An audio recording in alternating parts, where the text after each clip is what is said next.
Hello there people, my name is Sho and welcome to another episode of Game Things. This week, we have news on the upcoming Splinter Cell remake that will include tons of new features for the game from a technical standpoint, like ray tracing, audio occlusion, as well as other aspects like lighting, visuals, and the ability to impact the story through the game design or gameplay, and etc. This statement about the player's ability to impact story through their gameplay is further confirmed by another statement from Ubisoft, stating that the game can have a wide variety of ways to avoid confrontation, de-escalating some of the situations, and hence allowing for an optional no-kill playthrough. And that is why I think that this upcoming remake is an interesting one. Also, the developers of Splinter Cell Remake, Ubisoft Toronto, had also confirmed that the game will be built from the ground up with new assets. Right now, everything is pointing towards a new take on the Splinter Cell franchise,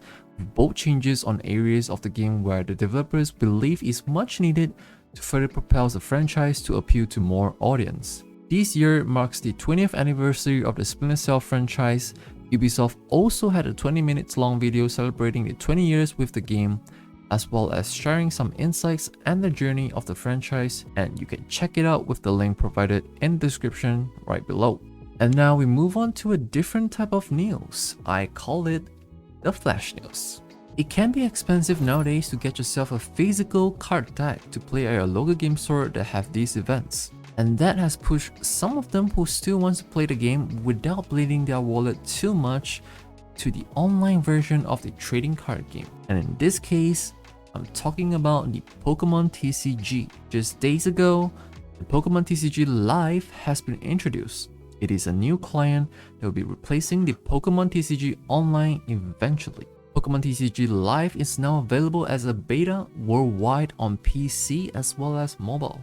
Have you watched Cyberpunk Edgerunners? I would not be surprised if anyone tells me that they went and bought the Cyberpunk 2077 game or went back to play the game after they watched the Netflix series. The animated series of Cyberpunk showed off a lot of assets that are also in the game, so if you have not watched it, I would say that you should give it a go. Now, coming back to the actual topic, Cyberpunk's upcoming DLC called the Phantom Liberty will be a paid expansion, and this has been confirmed by CD Projekt Red's global PR director Radek Grabowski. Radek had also told Eurogamer that the DLCs are traditionally cheaper than the game itself. The Phantom Liberty DLC for Cyberpunk 2077 is set to be released in year 2023.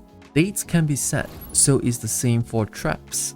Here is a 2 minutes gameplay trailer for the game Wall Hearts, an upcoming RPG developed by Omega Force, published by EA, and it is a game inspired by feudal Japan where players will take on tasks to hunt massive monsters in Azuma, a fantasy world with the power of Karakuri, a type of doll or device that moves with the simple mechanics. More details about the game is to be revealed on December 8, 2022, during the Game Awards event, which will be held at Microsoft Theater located in Los Angeles, California.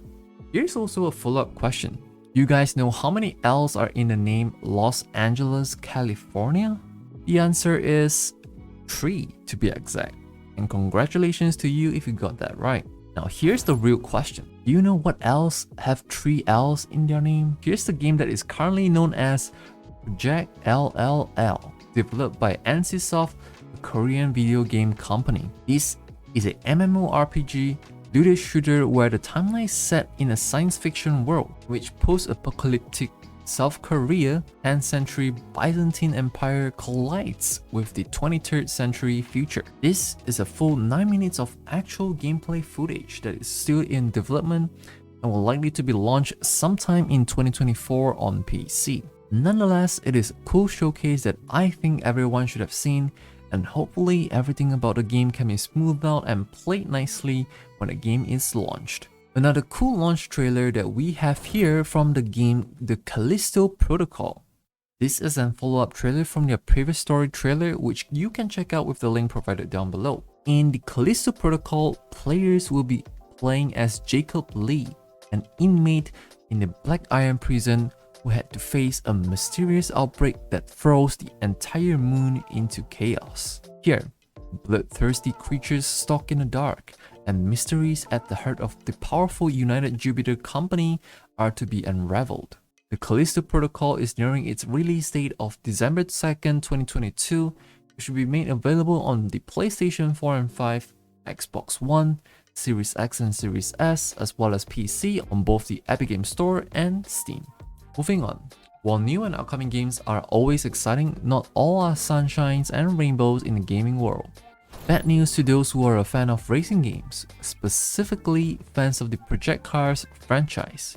EA had confirmed that they will be halting further development and investment of the Project Cars series with the reason of the franchise will not be able to fit into the firm's racing portfolio, and that they wish to redirect their limited resources towards other much more promising projects, unintended, and areas that they believe will have the strongest opportunities to create experiences that fans will love. On the flip side, the good news is that those who are previously involved in the development of the Project Cars series are being placed, and I quote, to other suitable roles across the EA Sports and Racing portfolio, as well as other parts of EA wherever they can. Certainly, a bummer to those who truly enjoy the Project Cars series, but for now, we can only hope that EA will bring something that is better and more exciting than the Project Cars series that we have now in the foreseeable future. Up next, this is Stray 2. Had someone told me that and ended their conversation there, I would have believed them, but knowing the person I am, I would never bamboozle my viewers and audience out there. Get your paws dirty. Playing as Gori the cat with its trustworthy hoverboard, who is here to clean up the streets that are filled with bloodthirsty mutated toys roaming around in this neon glowing futuristic world. Gori Cuddly Carnage is coming to the PlayStation 4 and 5, Xbox One, Series X and Series S, Nintendo Switch, as well as PC with a yet to be announced release date. Finally, this has to be the game of all time. With its E3 trailer that was released in 2014, this game is set to be released even in the year 2022. Dead Island 2 is once again having to push back its release date to 28th of April 2023. At this point, it suggests the developers to hit that 10 years mark and only by then launch the game, considering this new release date is only a month or two shy from hitting that 10 years mark. And I have to admit, this game probably kept more men excited for a longer period of time throughout the years than, say, their partners in real life. That is when you set aside the Qatar FIFA World Cup that is happening right now. Anyhow, let's move on to the game releases of the week. By the time you hear this, Evil West is out and available on the PlayStation 4 and 5, Xbox One, Series X and Series S, as well as PC. Check it out if you like third-person shooter, the Wild West, and Hakona. If you like a different kind of shooter, specifically the older kind of shooter, Gungrave Gore might be the one for you. This game looks and plays just like those shooter games that were released back in the 2000s. In this game, you'll be playing as Grave, a hired killer who mows down his enemies with style.